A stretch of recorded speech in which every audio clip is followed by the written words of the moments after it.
Isang magandang buhay at mapagpalang araw mga kagulay. Welcome po uli sa ating tag price update ng mga sariwang gulay dito sa ating Kabanatuan Vegetable Trading Center, Palengke ng Sangitan. Samahan niyo po akong mag-price tag para meron po tayong idea at basihan sa mga presyo ng mga gulay dito pag tayo'y nangalakal o namili ng mga sariwang gulay dito sa ating Kabanatuan Vegetable Trading Center, Palengke ng Sangitan.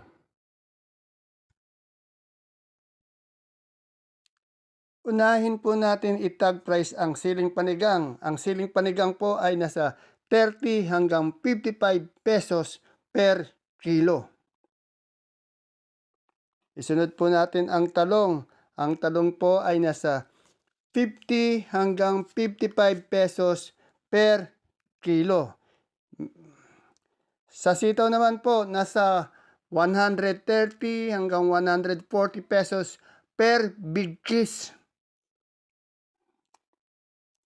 At sa ating pong patolang palikpik ay nasa 35 hanggang 45 pesos per kilo.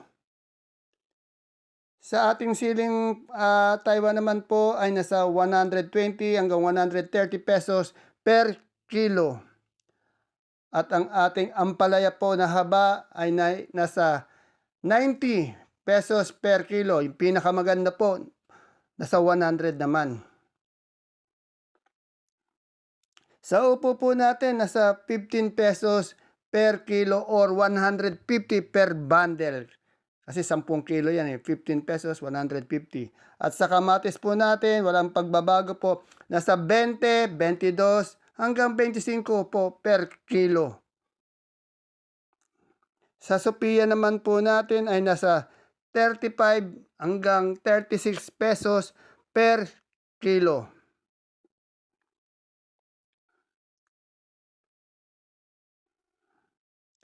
At sa ating sigarilyas po ay nasa 90 hanggang 120 pesos per kilo. Meron 90, 100, 120 pesos per kilo po . At sa beans po natin ay nasa 50 pesos per kilo. Sa saluyot po natin per tali po ang ang update. 12 pesos po per tali. Yan, sa talbos ng kamote po naman natin ay 10 piso po per tali. Yung dahon ng sili po natin nasa 80 pesos po per kilo. At yan pong ating labong ay nasa 30 pesos per kilo. Sa pipinong puti naman po natin ay nasa 30 hanggang 35 pesos per kilo. Yan, sa bonito pong ampalaya, nasa 60, meron 75 hanggang 85 pesos per kilo. Sa pipino naman po natin bakla, nasa 35 hanggang 40 pesos per kilo. At sa ating lasuna po, walang pagbabago, nasa 50 pesos per kilo. Sa ating mani naman po na galing Ilocos ay nasa 95 pesos per kilo. Yan ang magaganda po yung mga mani natin sa baksakan ngayon . Sa mga kamote naman po, yung ating kamoteng Taiwan Sea po nasa 50 pesos, yung ubi po nasa 45 pesos, yung kamote nating dilaw nasa 45, at yung kamote po nating puti nasa 40 pesos per kilo. At sa ating luya naman po ay nasa 70 hanggang 75 pesos per kilo po ang luya. Medyo bumaba ng konti. Yung ating luyang dilaw ay nasa 60 pesos per kilo. Sa atin naman pong pusong mapagmahal ay nasa 35 pesos per kilo. At sa ating sampalok po ay nasa 28 pesos per kilo. Medyo bumaba ng konti po yung sampalok natin. At yung kalabasa po natin, gano'n pa rin. Nasa 26 pesos po yung malaki, 25 yung medium, 22 po yung maliit. Supremang kalabasa po yan ha. At pagdating naman po sa ating mga luya, ang puti po natin at ang galyang na pula, pareha pong 28 pesos per kilo. Yung sinibuyas po, 80 pesos per kilo. Sa mais naman po natin, medyo bumaba yung mga mais natin. Yung mais na puti po natin ay nasa 25 pesos per kilo o 250 per bundle. Yung dilaw naman po, 20 pesos per kilo or 200 pesos per bundle. Sa kalamansi naman po, 1,007 hanggang 1,009 isang buriki o isang red bag. 1,7 to 1,9. Medyo bumaba din po yung kalamansi natin. At sa patolang kinis naman po natin, yung maganda po, 40 pesos per kilo. Pero meron din po mga 30, 35 yung mga good. Sa pechay po natin, nasa 15 pesos per kilo. At yung mustasa naman po natin ay nasa 20 pesos per kilo. Yang ating pong siling sultan, 80 hanggang 90 pesos per kilo. Marami pong sultan kila Ma'am Len. Siling sultan, yan, siling panigang, 30 hanggang 55 pesos per kilo. Tapos siling Taiwan, siyempre meron din si Madam Lenlen. Ang Taiwan niya naman nasa 120 hanggang 130 pesos per kilo. Repolyo po natin, 350 pesos per bundle. Magaganda talaga yung repolyo natin sa baksakan ngayon. At yung atin namang pechay bagyo po ay nasa 300 pesos per bundle. At siyempre po sa ating carrots ay nasa 550 pesos per bundle. At sa ating sayote naman po ay nasa 380 pesos per bundle. Sa ating pong malalaking patatas ay nasa 650 pesos per bundle. At yung ating pong labanus, 500 pesos per bundle.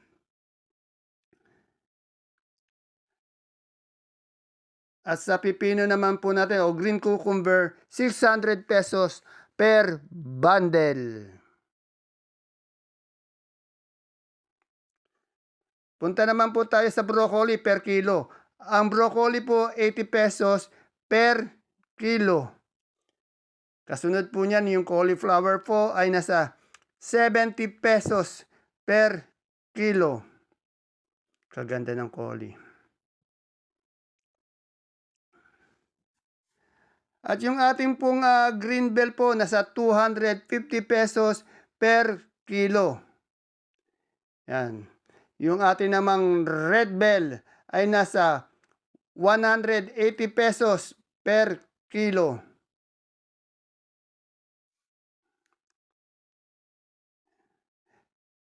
Sa sitsaro naman po natin nasa 300 pesos per kilo.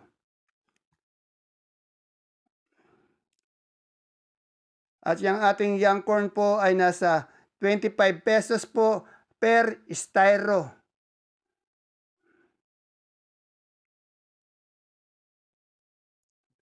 At sa ating pong lemon na imported, wala po siyang pagbabago, 180 pesos per kilo.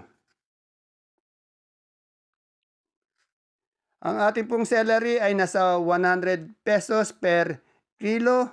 Magaganda din celery. At sa atin namang leeks, yan po yung katabi ng celery, ay nasa 120 pesos per kilo.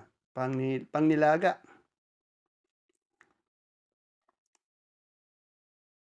At yung ating beans po, nasa 50 pesos lang po per kilo. Baguio beans po yan ha. At yung ating green leaf po o yung green eyes na tinatawag na lettuce, 150 pesos per kilo. At yung ating namang romaine na lettuce po ay nasa 180 pesos per kilo. lettuce yan ha. Wala po tayong green, iceberg, yung bilog na lettuce eh. Sa butchoy naman po ay nasa 100 pesos po per kilo. Yan, dumako naman po tayo sa sibuyas. Sibuyas Big China po, 500 pesos per red bag. Yung medium po, 580 pesos per red bag. China po yan ha. Bali 9 kilos po yan. Yung atin naman pong sibuyas na local na 8 kilo po, 600 pesos po per red bag local. Sa pula po natin, yung malaki po nating sibuyas na pula ay nasa 500 pesos po per red bag. Yung Holland po, 950 pesos per red bag. 9 kilos po yung mga yan. Sa ating pong local na sibuyas po, 8 kilos din po, 850 pesos per red bag. Yung bawang po natin na super white, bali po 550 po per pink bag. Yung kansu po, 450 po per bag. At yung munggo po natin, 2,700 per sack or 25 kilos po yan. Okay, see you po again tomorrow for my next tag price. Bye-bye. God bless us all po. Ayan po mga kagulay ang ating pinaka-latest tag price update ng mga sariwang gulay na bumabagsak po dito sa ating Cabanatuan Vegetable Trading Center, Palengke ng Sangitan.